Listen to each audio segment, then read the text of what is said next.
Okay. I mean, when I graduated college, there was no internet. And obviously there was no Web 2.0, social media, or podcasting at the time. So things have changed a lot for me. And I know, my daughter's 20 now. She doesn't know what life is like without the internet. And I'm sure your kids don't know. They just don't know. They were born during the internet, right? When the internet was big, but we were not. So things are different. And I think being successful is you evolve with the technology. And people who don't evolve, they fall behind very quickly. Welcome back, dear listeners. This is your host, Matt Drinkon of the Eternal Optimist podcast, the show where we like to offer a view inside the mind of successful leaders who have overcome something challenging and show you in real life how to do things, how to get it done, how to make the comeback.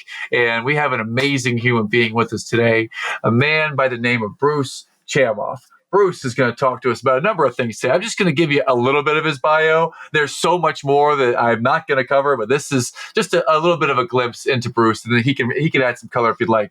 So he is, first of all, the founder of the World Podcast Network. And the term podcast network, he's the first person to actually coin that term almost 20 years ago, back in 2006.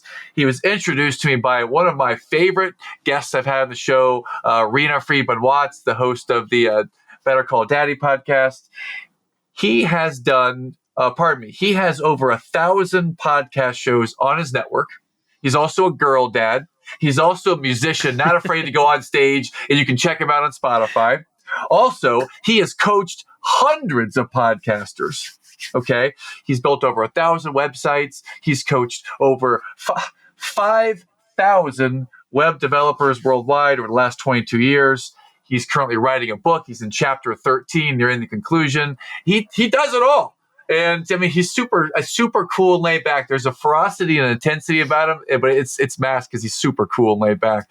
So get ready for this interview today, Mr. Bruce Chamoff. Bruce, welcome to the show, sir. Hey, Matt. Thanks for having me. Yeah, man, it's super pleasure to have you. I mean, Rena is pleasure to be here. Yeah, she's super cool. So anyone that she refers me to is like a rock star in my book. So can you describe to us, where are you sitting right now? What's going on and around you in your environment right now, where you're at here on February 9th, 2024? Sitting in my podcast studio at home. And it's not just a podcast studio. I record all my music here, produce other artists as well. And it's just kind of, I guess you can call it my multimedia room, because it has a lot of different uses. So for someone who is like super into podcasting, serving thousands of podcasts on the network, what is actually in the room with you right now? Like, what kind of equipment is in there? What's some of the stuff that any of us out here listening, because there's a ton of podcasters that listen to this show, what do you have around you right now, equipment-wise, Bruce? I'm surrounded by a couple of pieces of hardware. My keyboard is behind me, and we can just kind of see the keyboard down here. I got a obviously, besides this podcast mic, I got one over there. Okay. I'm pointing to my left, and it might look like the right on your side. I got two podcast microphones over there. Bass guitar, a guitar. Wow. Got a drum machine over there. So yeah, and then to my right is an air conditioner heater. Wow, this is what it's like. You go deep into the world and the office setup, the studio setup of someone who is back in the beginning of podcasting, who's created the network. This is what it is. There's 4 mics in here. Is that a Rodecaster over there? No, I'm actually just turning. I'm on my PC, so I'm just showing you. This is where I record all the music. Wow. The whole thing. I mean, I know that a lot of the podcasters, they have that multicolored light thing. Yeah. I don't know what you call it, but when I do music, though, I need all the tracks. So when you're doing podcasting, you're the co-host. I don't know if this is coming in right. Let me just get closer to the mic. You have one host or two hosts. You have the guests, maybe. But when you are recording music, you got to put everything on separate tracks, including all the drums. Like if you have working with a drummer, you got like 8 pieces. Like you got the kick and the snare and the cymbals. They all go in their own track. That's why I have all these over here. And then of course, everything else, keyboard, vocals, guitar, all that stuff. But when I do podcasting, I normally just use 2 or 3 different tracks. Okay. So, yeah. All recording at the same time. You use 2 or 3 when you say tracks. Yeah, because you want everybody speaking to be on the different channel. Okay. To the degree I can understand that, I can appreciate that yours is more advanced than mine. I've got some big bells and whistles over here. I've got a Rodecaster Pro with a bunch of nice big lights, and all I know is that several things flow through it, but I don't quite understand everything. I just talk on the mic, and the tech team does everything. That's awesome. Can you actually turn your computer or your phone and just show it quickly so I can take a look at it? I'm not able to because my webcam, which is like the pride and joy of the collection here, it's like stuck up here in this pole, so it's like above my eye line, looking down at me, and it's fixed, so not able to do that. So yeah, cool. I'm always curious about what happens in the background of podcasters' studios. That's awesome. So let's segue. We're going to come back to podcasting. Before we do that, I'd love to just give the audience a sampling of something challenging. So Bruce, I'm going to ask you to look backwards in time, and it could be like 10 seconds ago, or it could be back in childhood. So give you a wide canvas here to paint the picture. What's one of the most challenging things you've been through in your life? One of the most challenging things in my life is probably to have the same entrepreneurial success as my dad. When I was a kid, I remember my father never had a job. He always worked for himself. And you know what? That inspired me to be self-employed. But I went through a bunch of businesses that just didn't work. And this obviously was before the podcast craze. So I had a resume writing business. I had a web design, not web development firm at one point. But then web design became too easy with Front Page and Adobe Dreamweaver. If people can remember that far back. Wow, yeah. So I started a web development firm, and things were a little bit more successful because more people can design and they can develop, because nobody wants to write code unless you love writing code. So I got into that, and that was very successful for a long time until I just decided that sales weren't where they were. And I took a full-time job at that time. I didn't like it because, again, I'm breaking away from the entrepreneurial spirit of my dad, and that's kind of the biggest challenge. So now things are getting better again with the World Podcast Network, and now I can now do things successfully as an entrepreneur again, and that keeps me going. My dad's success keeps me going. Can you remember when there was a specific time back when you were starting the resume writing business, when you wrote your first business plan and when you opened the first LLC, or just the first day open? What was that like for you, following in his footsteps and opening your first business on day one back in the day? I remember it well, like it was yesterday, and it wasn't. I remember one thing. I was in my early 20s. I just graduated college. Okay.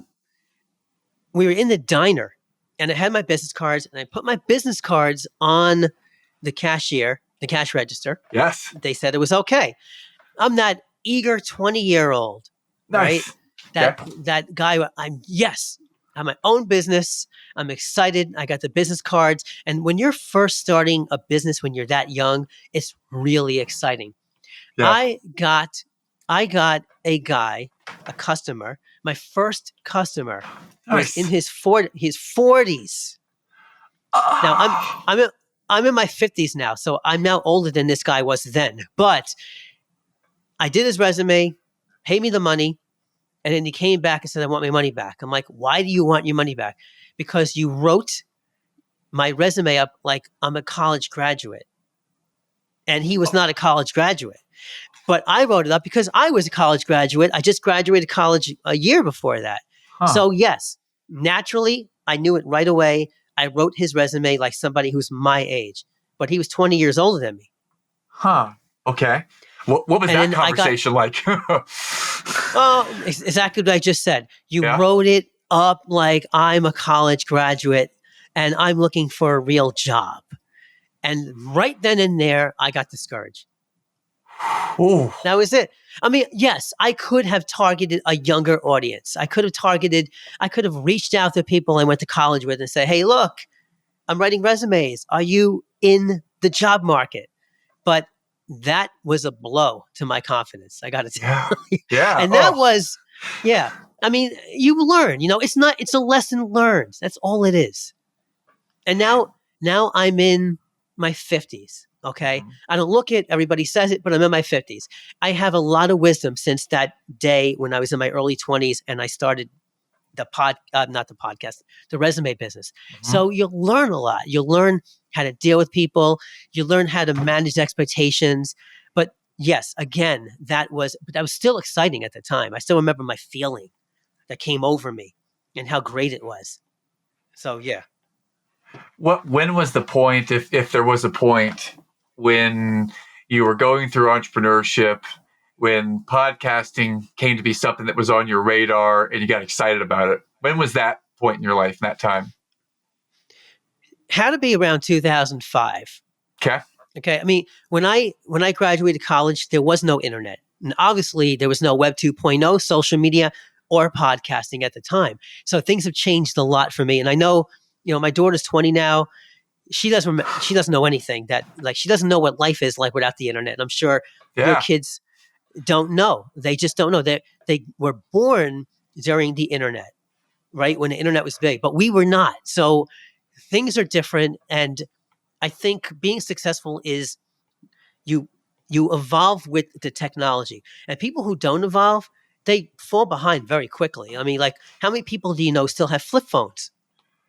A few, I know actually. people, Yeah. Not many, but a few. They're older. Yeah, I know. I mean, my mom is 80 and she's got a smartphone, right? So it's not really how old you are, but it's either you're willing to evolve with the technology or not. But it was around 2005. I told the story. I told it to Rena. I told it to a bunch of people. I was when I was in college, I wanted to be a radio DJ. Okay. Radio station was there, literally like one building over from my dorm.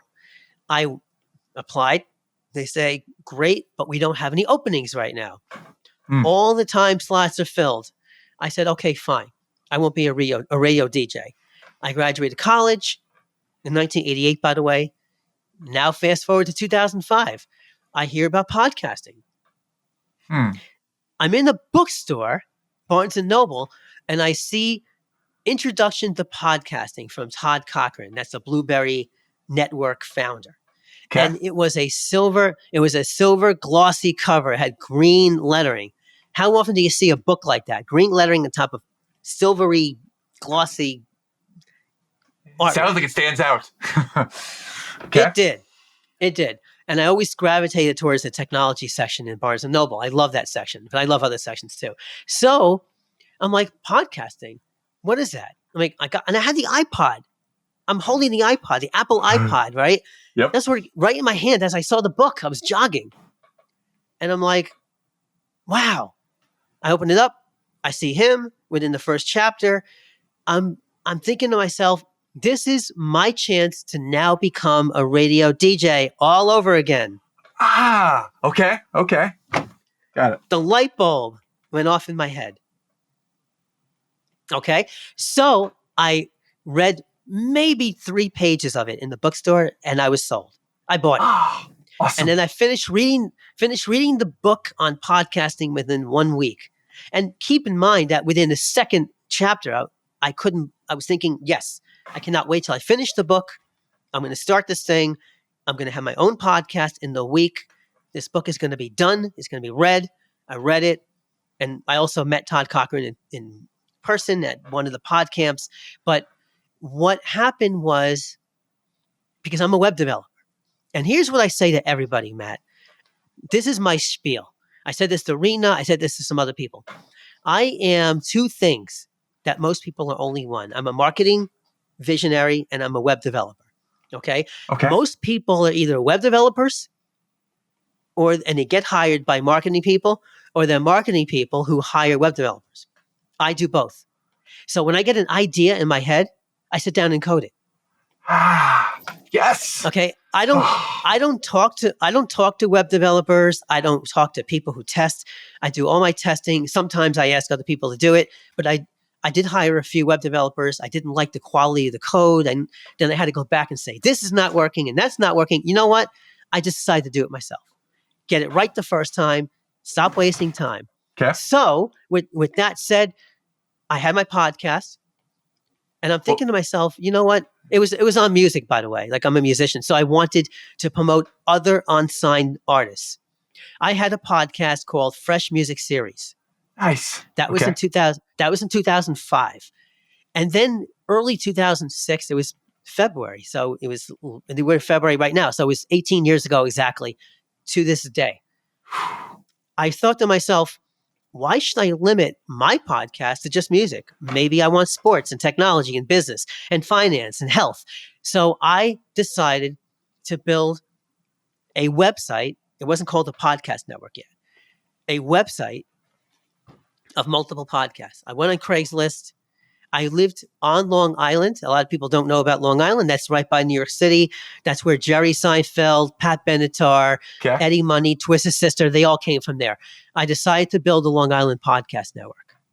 And then I put an ad on Craigslist, and literally by the end of the week, I had 10 new podcasters. I sat down, built this thing. I wrote the code.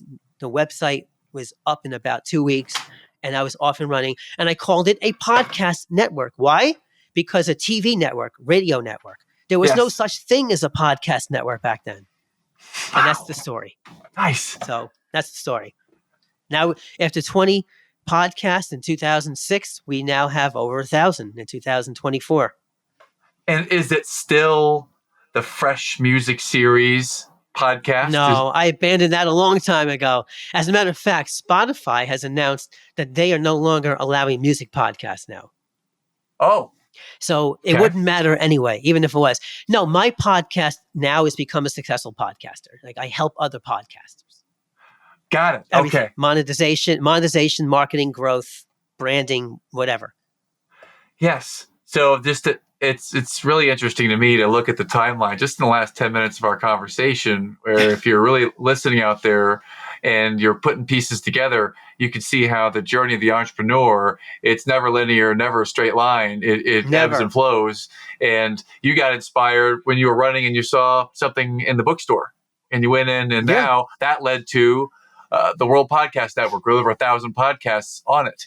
And it's just amazing to see how that whole thing transitioned. And I really appreciate a really astute tip out there, listeners, to find out what your niche is, where your special skills are. And Bruce has found his. He's a marketing visionary and a web developer. And to me, that means web developer. That's the thing that I shy away from. I have no idea what that means. You say the word coding, and that is like a scary word to me, right? So you've got kind of both of these skills. You can create it and you can create the marketing to it. So it makes sense that a visionary like you, an entrepreneur like you, would build this network. So yes, thank you. Can you narrate for us a little bit the journey from those first 10 podcasts, the Long Island Network, and then maybe when it evolved into the World Podcast Network? What were some of the key milestones along that journey, Bruce? In 2006, we started as the Long Island Podcast Network. And I will say this, it wasn't February, but in November of that year, exactly 9 months later, Newsday, that is the newspaper on Long Island, came to me and they heard about what we were doing.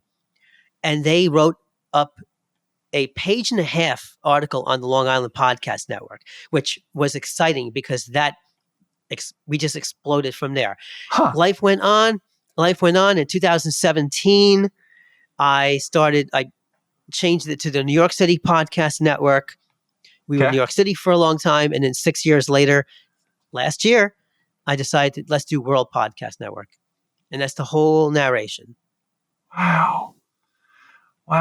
So if you could take us back into your memory bank here, you've met thousands, if not tens of thousands of podcasters. What might be one of them that comes to your mind that really stood out as this is really unique and just it stands out in your mind? the Eternal Optimist podcast. Awesome. Of course it stands out. It's a fantastic show. Oh, Well, man. you Well, are a very dynamic podcaster. I think now, I've been on a lot of interviews. I've never seen anybody, Matt, as dynamic as you do. And you know what? Not only are you dynamic, but you're rubbing off on me. I mean, yeah, you're rubbing off on me. You're making me like I don't even talk this way on other podcasts. what do you mean? I'm drier. What does that mean? Dynamic, and I just help. I'm taking all this as a compliment. Very grateful. And what does that mean? Yes, it is a compliment. You're positive. You laugh. You smile. You have energy. That's dynamic. That's what some of these other podcasters, I will not mention the names, like, okay, we have Bruce today. We're going to interview Bruce. Yes. I'm with you. Very monotone, very not so happy. I don't know if you call the word upset, depressing, but I mean, yes. And a lot of them are like you. A lot of podcasters are like you, but a lot of them are just the opposite. And Okay. I listen to 5 to 7 podcast episodes a day, because when you work with thousands, you want to be there for people. You want them to know that you do care. And I'll be honest with you, some of them put me to sleep. And there's actually a podcast that intentionally puts you to sleep that's on our network. It's called the ZZZ podcast. So I will say this: if people are having a problem falling asleep at night, they have insomnia, you put this podcast on and they will recite or read the most boring things in the world to help you fall asleep. Like, for example, they have a good episode. They have a good episode on the Windows 95 user manual. What? Oh man, that would put me to sleep. I'm looking into that one right now. That's the idea. ZCC. Okay. That's the idea. Yeah, they do a good job. I put it on. It's helped me sleep a couple of times. I mean, that and maybe like one melatonin, you know? I hear you. Oh, the podcast that helps you sleep. Awesome. Cool. Little Women by Louisa May Alcott is the most recent. A Tale of Two Cities. Oh, what a great book. But yeah, that puts me to sleep. Oh, cool. Yes. Cool. Well, thank you for that compliment, and certainly it makes it easier when you have a guest that's willing to fully engage. You know what I don't like is it's not that I despise it. It's just I'm not the biggest fan of someone who's got 3 talking points. Just stick to that. Stick to the script. Don't go off script. Yeah. Don't make it more personable. Just stay on track. And I like the long form podcast interview. I mean, I think we're pushing it at 35 to 55 minutes. The length I want to go right now, man. I love getting to know someone a little bit deeper, and I love the real. I love the real. So this is good. It's good to have you on the show. Thank you. Well, so, okay, let's keep going then. So you've shared the challenge of growing up in a home with an entrepreneur father, and then you wanted to be the entrepreneur. You did that, ups and downs, giant podcast network now. I'm curious, what is a day in the life? I mean, you listen to 5 podcasts a day, but what's a day in the life of a podcast coach? Like, what's a coaching relationship or just a day look like for a podcast coach? Well, it's finding out what the problems and challenges are of the podcast clients, right? Yeah. The coaching clients. Like, why do they want coaching in the first place? Some people don't need coaching, and some. I feel that nobody needs coaching. It's you either want it or you don't. Yeah. And if you want it, I mean, it's not like a baseball team where you play on the team and your coach is there. Coaching obviously is not forced on you. But there are people that want to succeed in podcasting, but they don't know how to do it. And they need someone to just get them to that point where they can feel comfortable podcasting. I have helped people, like you said before, just getting in front of a mic, in front of the camera and talking. Now, here's what I say to everybody. Everybody's a podcaster. This is my take. Everybody's a podcaster, just some of us talking to a mic. Think about that for a minute. Okay. Well, the reason, okay. Well, what does podcaster mean then to you? If everyone's a podcaster, not everyone talks to the mic. What is the definition of a podcaster to you in that context? Well, remember that whether you're on a podcast or not, you're still talking to people. You're still being yourself. You're still giving your opinions. You're still, saying, you're still talking the way you always talk to, as if someone's in front of you. The way I look at it is, I see you on Zoom right now. To me, you are a real person, regardless of whether you're in front of me in person or you're on Zoom. But also your audience members, my audience members, like whoever we're talking to, you're still being yourself. You're not doing something different. Not like you're on stage and singing or doing public speaking and you have a certain topic. Like you actually have a conversation, whether you see the audience or not. That's how I look at it. And my coaching clients, that's what I tell them. I say, if you're having problems with the way you're projecting your voice, just pretend that you are in front of a real person. And how do you talk to your relatives? How do you talk to your friends, your coworkers?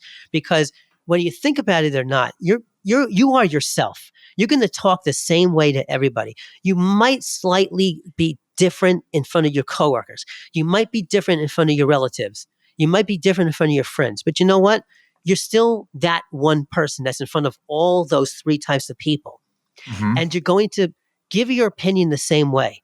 Maybe in the professional workplace, you're not going to always give your honest opinion, right? You might not like your coworker and you're like, well, you suck. I don't want to work with you. Yeah, you can't say that because you can get fired, right?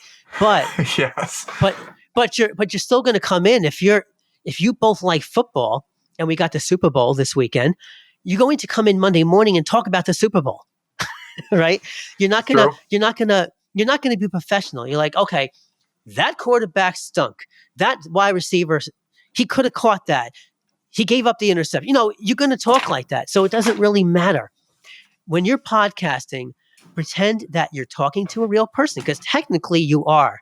And that's the biggest problem I get from people.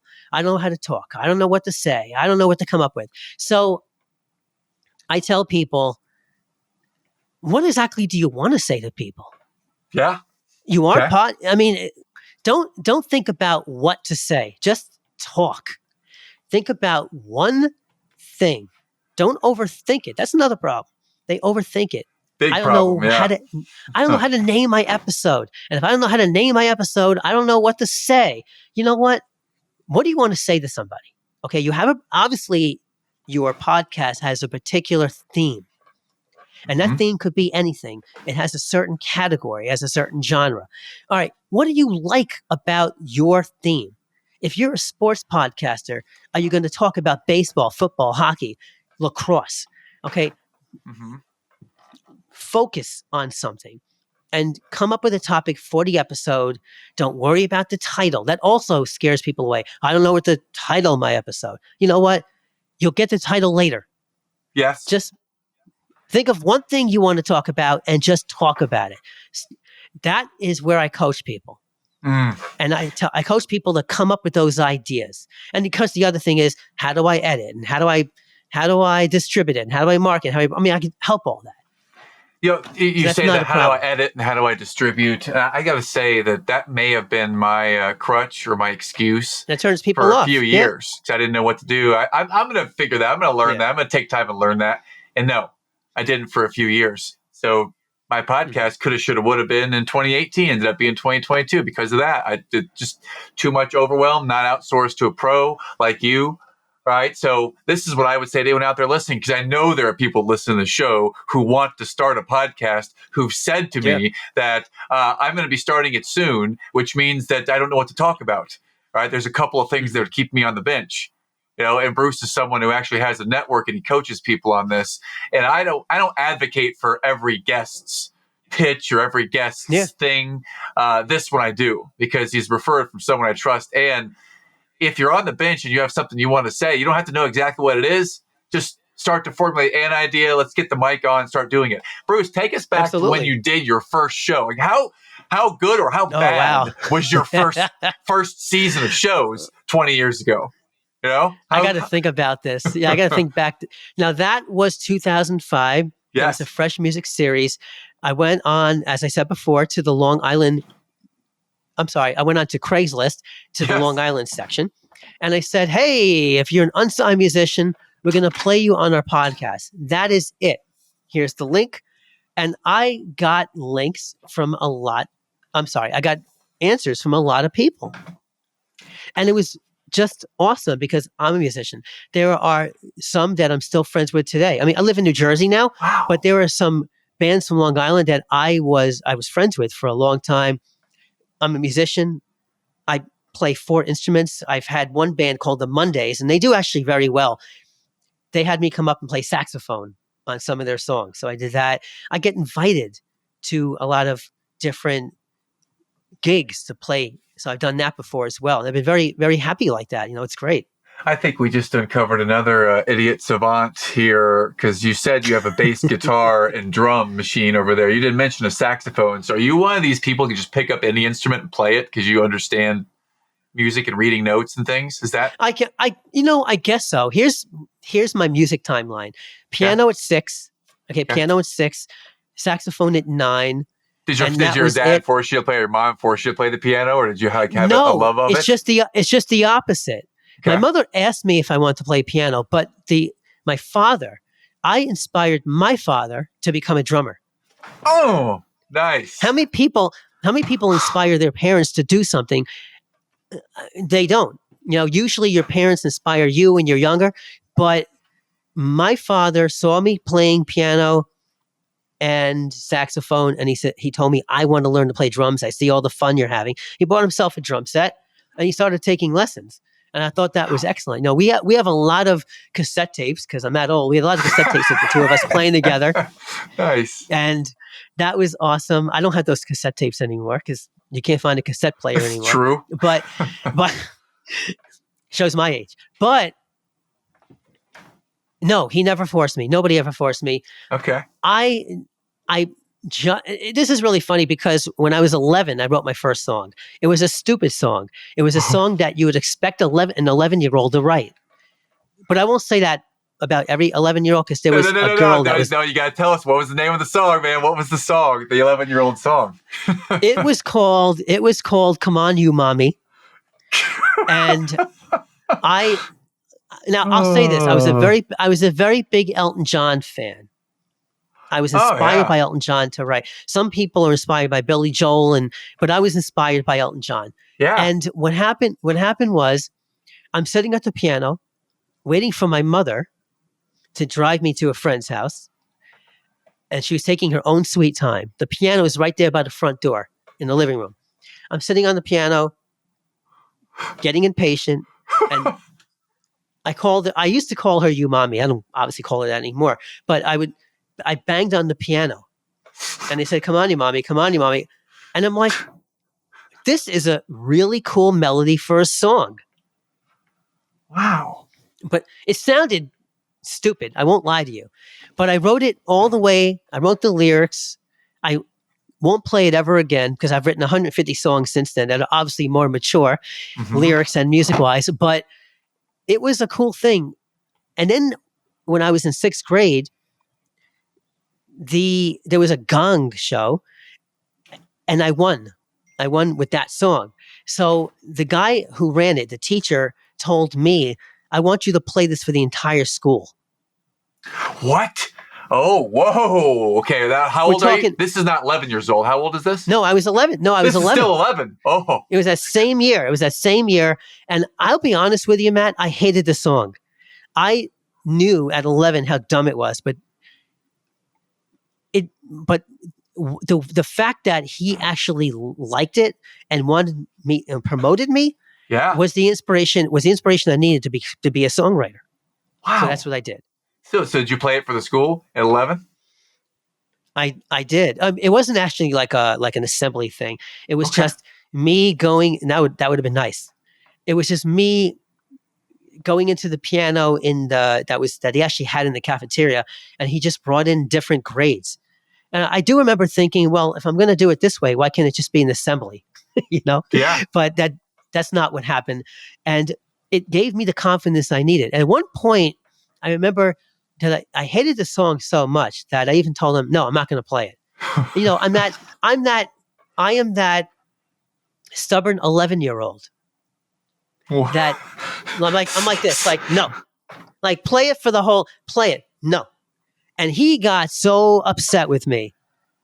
And he was a big guy. I'm like, all right, yes, I'm definitely going to play it. I see how upset you are, but I still liked the attention that he was giving me. So I had mixed feelings about the song. And then one day when I was about to play it, I had written my second song. I don't play that song anymore either. It was, I don't remember what it was called, like Open the Door or something like that. It was much more mature. Okay. And when he had me playing Come On You Mommy, I said, now I would like to play a new song. And I look over at him and he does this. Oh. Like that surprised look. And he liked it. So I figured I'm just going to keep on writing music. Awesome. And at that point, it was just me on the piano writing lyrics, and I didn't have all the equipment I have now. Now, fast forward. Now, I actually wrote a lot of music, and I put it all into cassettes as I was growing up. And then I played in a band in 1993 called Without Love. They were all, I would say, glam rock fans. They were into Bon Jovi and Journey and that type of stuff. And I joined as a keyboard player, and we ended up opening for a couple of bands. Ace Frehley from Kiss. We opened up for a band called Widowmaker that was actually Dee Snider from Twisted Sister. That was his second band. That Widowmaker, a lot of people don't know. That was his band after Twisted Sister before they did a reunion. And a couple of other bands that you probably never heard of, but they were big in the 90s. And it was a great thing. And I went into a recording studio with them. We ended up in a recording studio, the same recording studio as Skid Row. The Youth Gone Wild? I remember that one growing Youth Gone up. Wild. Okay, Skid Row. Yeah. That was South River, New Jersey. And I decided I'm going to start booking that studio and just record my own music. And that's what I did. So now at this point, since 2000, now I have to fast forward 93. Now I'm going to fast forward to 2012. I decided I'm just going to start producing myself. Wow. And I bought all the equipment. And here we are. We're talking 12 years later. I'm still doing it. And you heard a lot of the music already. So I did on Spotify. I'm still going. Mm-hmm. Yeah, it just gets better and better. Like I get better as somebody who could produce music. And now other people are asking me to produce music. So it's cool. Absolutely. Is there a point in your time in playing music where maybe you had any stage fright and you learned to overcome that? Can you talk about your relationship with just playing in front of people? What was that first fear feeling you may have had and how you overcame it? I would like to say never. Okay. But I know most people get stage fright. I would say I almost never get stage fright, just as a kid. Okay. I think all kids get stage fright a little bit when they know they're going to perform. I mean, I was in the school band. I played the saxophone. I was in that whole ensemble type of thing. So I was always a little worried about messing up there. But then that was it. Once I started playing my own music, I never got stage fright again. Because technically nobody really cares. All they want to do is have a good time. Yeah. I want to have a good time on stage. I don't even care. I messed up on stage so much. People just say, "Hey, you did a great job. You're awesome." Blah, blah, blah. And no one has ever said, "You messed up. You messed up." Yeah. So if nobody says it, then what do I care? I think that from that point, I just stopped getting stage fright. And I just I look forward to being in front of people. Before the pandemic, I did public speaking all over the United States and Canada. I love public speaking. It was mostly on web development. Now podcasting, a lot of people might know Chris Brogan. He and another gentleman named Chris Penn started PodCamp. And PodCamp was I don't know if it was worldwide, but it was national. They would go to different cities and set up these conferences in person.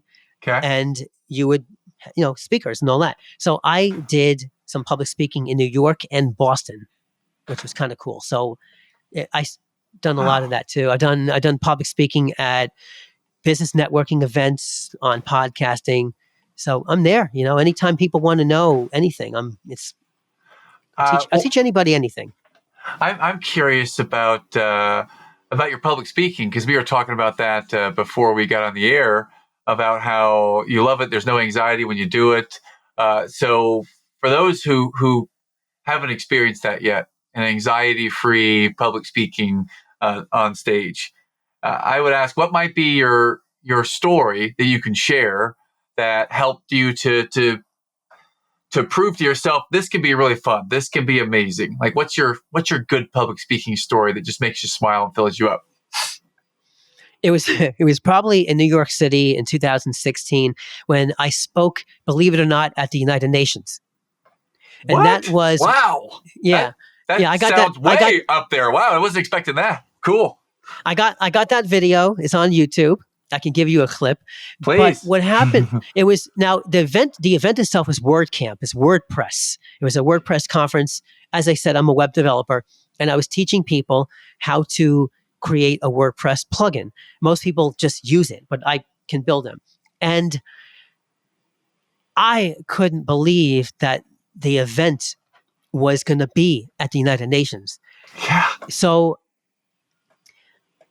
funny enough, not only did I not have any stage fright, there were 300 people in the room. I love that, but my plugin did not work.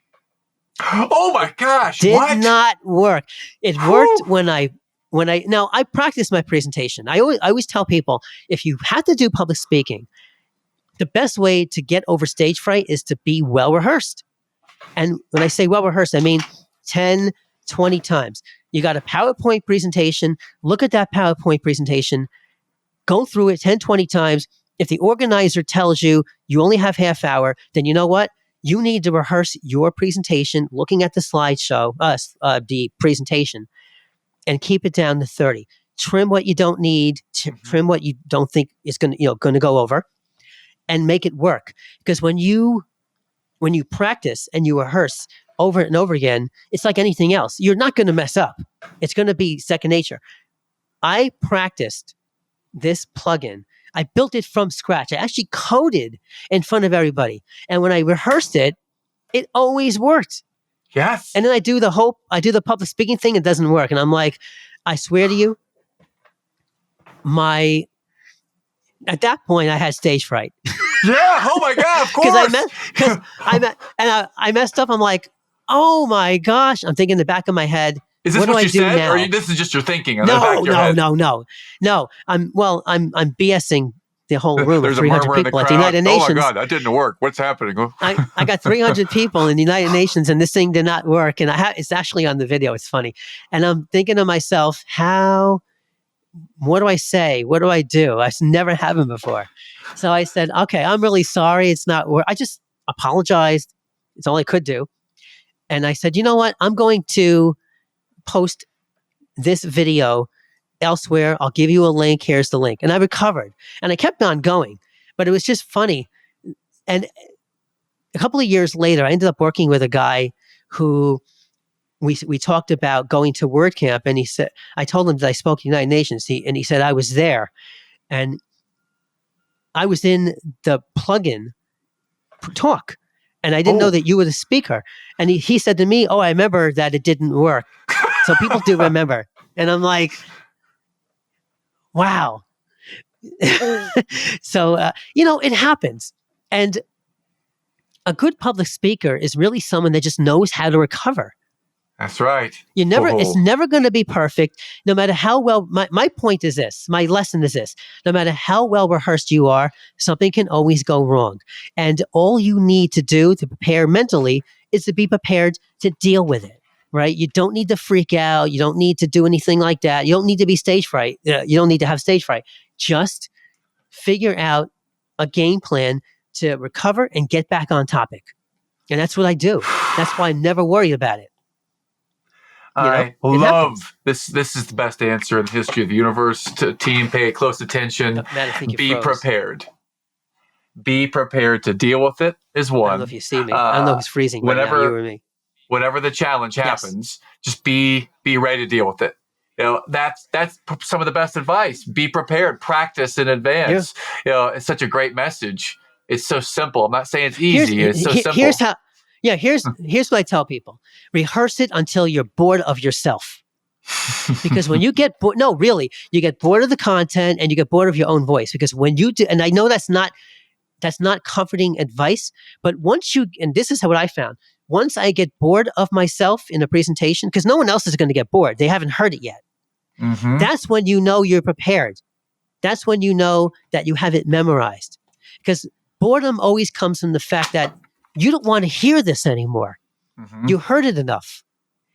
And once you rehearse it enough and you know you're bored with yourself, that's when you know you're ready. Absolutely agree.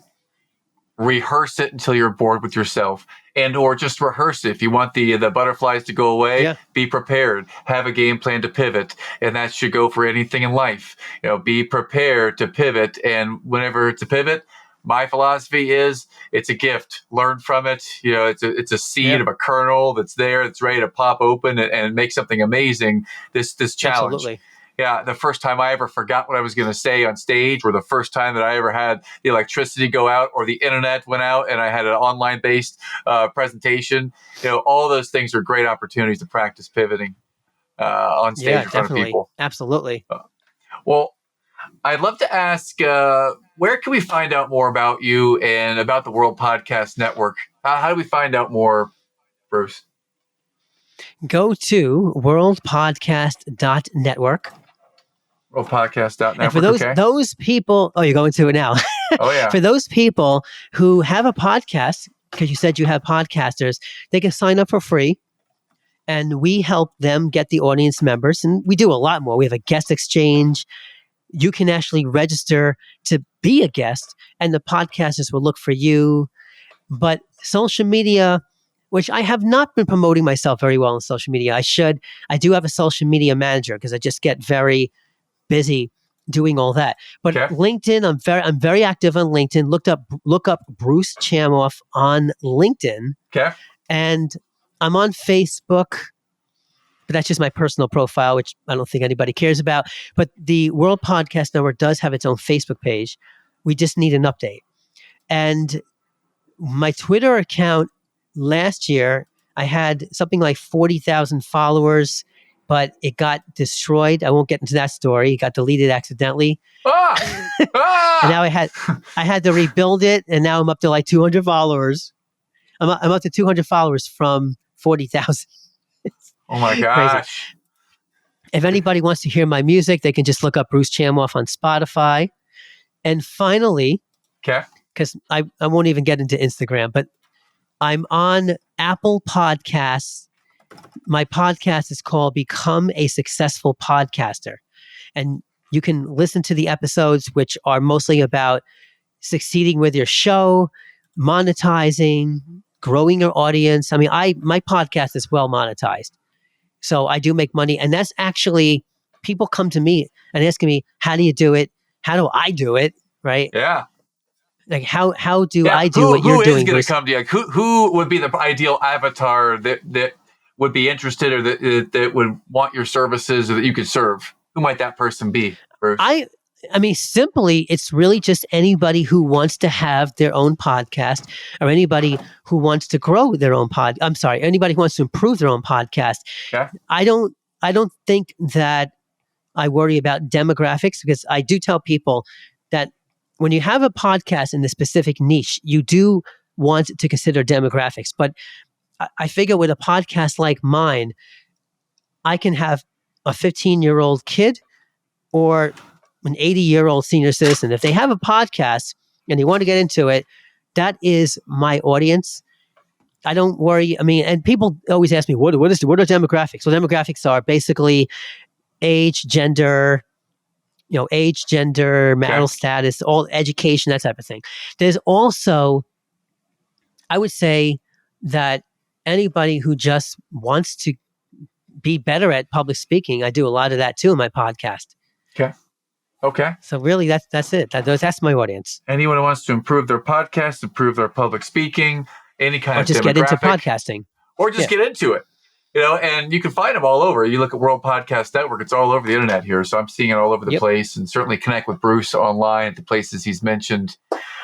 Bruce, I'd love to ask you a couple of wrap-up questions today here in the lightning round. Ding, ding, ding. Sure. As we move to conclude. One, let's talk about books for a second. If you are a book person, what might be one or two books you might recommend that have had an impact in your life? two of them. So Think and Grow Rich from Napoleon Hill. I'm sure a lot of people have read that one. Yeah, that's where the mastermind group came. And what is it? The Dale Carnegie one, How to Win Friends and Influence People.